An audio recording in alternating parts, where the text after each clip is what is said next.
Malam itu udara terasa lebih dingin dari biasanya. Raka berdiri di depan sebuah rumah tua yang sudah lama ditinggalkan orang. Cat temboknya mengelupas, jendela-jendela pecah seperti mata kosong yang menatap siapapun yang berani datang. Di tangannya, kamera ponsel sudah menyala, menyiarkan secara langsung kepada ribuan penonton yang menunggu sensasi di layar mereka. Raka menarik napas dalam, mencoba menahan getaran kecil di dadanya. Oke guys, ini dia, rumah yang katanya paling angker di kota ini, ucapnya dengan nada santai yang dibuat-buat. Ia menyorotkan lampu senternya ke arah pintu yang tertutup setengah. Angin malam menggerakkan daun-daun kering di halaman, menimbulkan suara gesekan pelan yang membuat suasana semakin mencekam. Komentar terus mengalir di layar ponselnya. Gila lo, Ra, ngapain sendirian? Ada suara aneh tuh di belakangmu. Udah keluar aja. Tapi Raka hanya tertawa kecil. Santai, gue nggak sendiri kok. Ada kalian semua yang nonton, jawabnya sambil melangkah mendekati pintu. Setiap langkahnya terasa berat. Begitu ia mendorong pintu, engselnya berderit panjang, mengeluarkan suara seperti keluhan orang tua yang terbangun dari tidur panjang. Aroma lembab langsung menyergap hidung, campuran antara kayu lapuk dan debu yang sudah lama tak tersentuh. Ia menyorotkan cahaya ke dinding yang dipenuhi coretan-coretan tak beraturan. Ada bekas tangan kecil dengan warna gelap. Entah cat atau sesuatu yang lain, Raka berusaha tetap tenang. Wah, tempatnya creepy banget ya guys, katanya sambil tertawa kecil. Tapi senyum itu cepat menghilang ketika dari arah dapur terdengar suara benda jatuh. Suaranya jelas, seperti piring pecah menghantam lantai. Ia terdiam, mencoba mendengar lebih saksama. Udara terasa menekan dadanya, membuat napasnya berat. Kayaknya tikus, gumamnya pelan, mencoba menenangkan diri.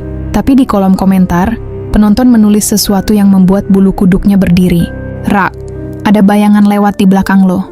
Raka spontan menoleh cepat, menyorotkan senter ke arah lorong. Kosong, hanya dinding berjamur dan bayangan dirinya sendiri yang bergetar karena tangannya mulai gemetar. Ia menelan ludah. Nggak lucu loh guys, jangan ngagetin gitu, ucapnya setengah marah. Tapi komentar berikutnya justru membuatnya semakin pucat. Bayangannya masih ada, padahal lo udah geser.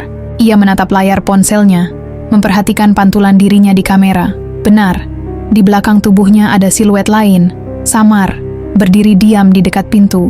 Ia membalikkan badan lagi, tapi tidak ada siapa-siapa, hanya udara dingin yang terasa menusuk kulit. Raka tertawa paksa, mencoba memecah ketegangan. Oke, mungkin efek cahaya, katanya, namun suaranya terdengar berat, seperti ada sesuatu yang menahan di tenggorokannya. Ia melangkah lebih dalam, melewati ruang tamu menuju tangga kayu yang berdebu. Di atas sana, gelap pekat menunggu. Ia menatap kamera dan berkata pelan, naik ke atas nggak ya guys? Komentar membanjir lagi. Jangan, lo sendirian Rak. Tapi rasa penasaran mengalahkan rasa takut. Ia tersenyum kaku ke kamera, lalu melangkah menaiki anak tangga pertama. Suara kayu berderit pelan, seperti menyambut kedatangannya. Di balik bayangan gelap di lantai 2, sesuatu tampak bergerak perlahan, menunggu Raka untuk terus naik. Langkah kaki Raka semakin berat saat menaiki tangga kayu yang sudah rapuh. Setiap anak tangga yang diinjak menimbulkan suara derit panjang seolah mengeluh. Nafasnya mulai tak beraturan, bukan hanya karena takut, tapi juga karena udara di dalam rumah itu terasa semakin dingin dan padat.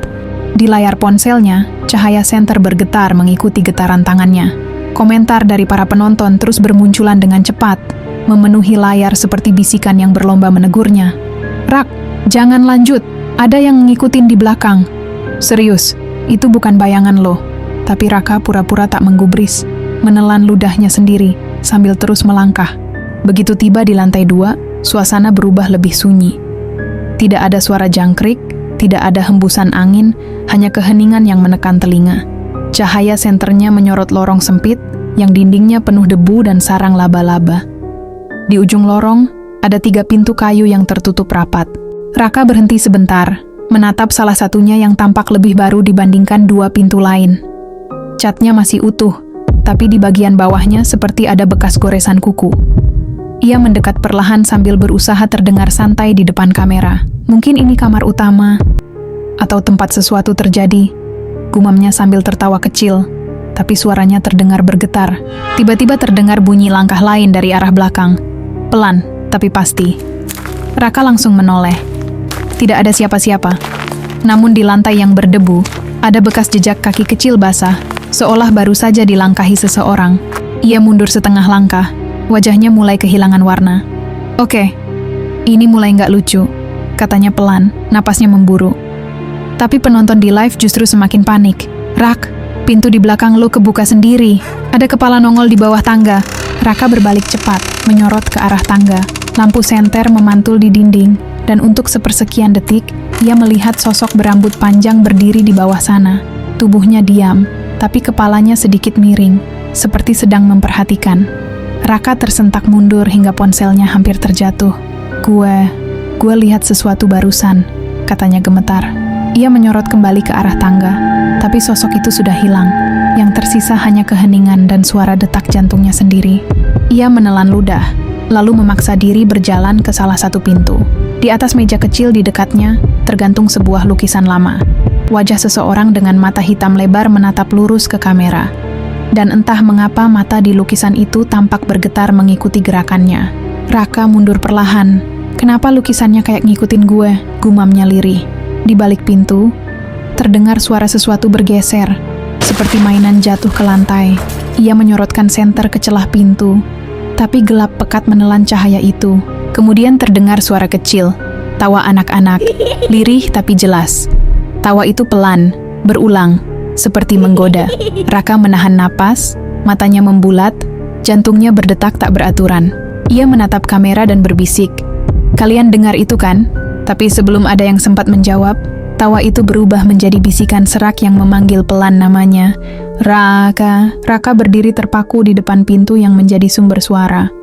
Tangannya gemetar hebat, senter di genggamannya bergetar hingga cahaya yang terpancar bergerak tak menentu di dinding.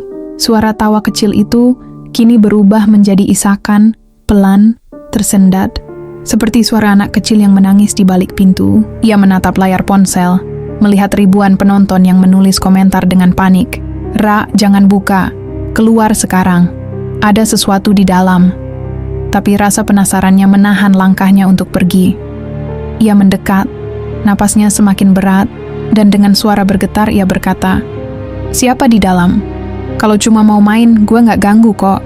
Tak ada jawaban, hanya keheningan yang membuat suara detak jantungnya terdengar jelas. Raka meraih gagang pintu dan menariknya perlahan. Engsel pintu berderit pelan, membuka jalan menuju ruangan gelap yang penuh debu. Ia menyorotkan cahaya senter ke sudut ruangan, tapi hanya terlihat boneka tua tergeletak di lantai. Wajah boneka itu rusak, matanya hanya satu, dan di dada kainnya tertulis dengan spidol merah nama yang samar, Raka. Ia terpaku, darahnya seperti berhenti mengalir. Siapa yang nulis ini? Gumamnya pelan. Tiba-tiba boneka itu bergerak sedikit, kepalanya miring ke kanan. Raka terlonjak mundur, ponselnya hampir terlepas dari tangan. Komentar semakin deras, membanjiri layar. "Rak, bonekanya hidup. Lu lihat nggak? Di belakang lu ada bayangan." Ia menoleh cepat dan melihat bayangan seseorang berdiri di pojok ruangan. Tak bergerak, hanya menatap. Tubuhnya tinggi, wajahnya samar, tapi sorot matanya terlihat menyala dalam pantulan senter. Raka menahan teriakannya, lalu berlari ke arah pintu. Namun sebelum ia sempat keluar, pintu itu tertutup sendiri dengan keras, membuat seluruh rumah bergetar. Cahaya senter padam seketika, hanya tersisa cahaya dari ponsel yang masih merekam live. Suara langkah kaki mendekat, pelan tapi berat, seperti diseret. Di layar, penonton bisa melihat bayangan itu semakin besar, menutupi hampir seluruh frame. Raka menunduk, memungut ponselnya, dan menyorotkan cahaya ke depan. Di sana, hanya berjarak beberapa langkah, berdiri sosok perempuan berambut panjang, wajahnya pucat seperti kapur, matanya kosong dan hitam. Bibirnya bergerak, suaranya serak. "Kamu datang lagi?" Jeritan Raka menggema keras. Ponselnya terlempar ke lantai. Kamera merekam dari posisi miring, menampilkan lantai kayu yang retak dan bayangan tubuh yang bergerak liar. Terdengar langkah cepat, suara pintu terbuka, lalu sunyi. Hanya suara angin yang mengalun pelan dari jendela pecah di lantai 2. Siaran langsung berhenti tepat di menit ke-17.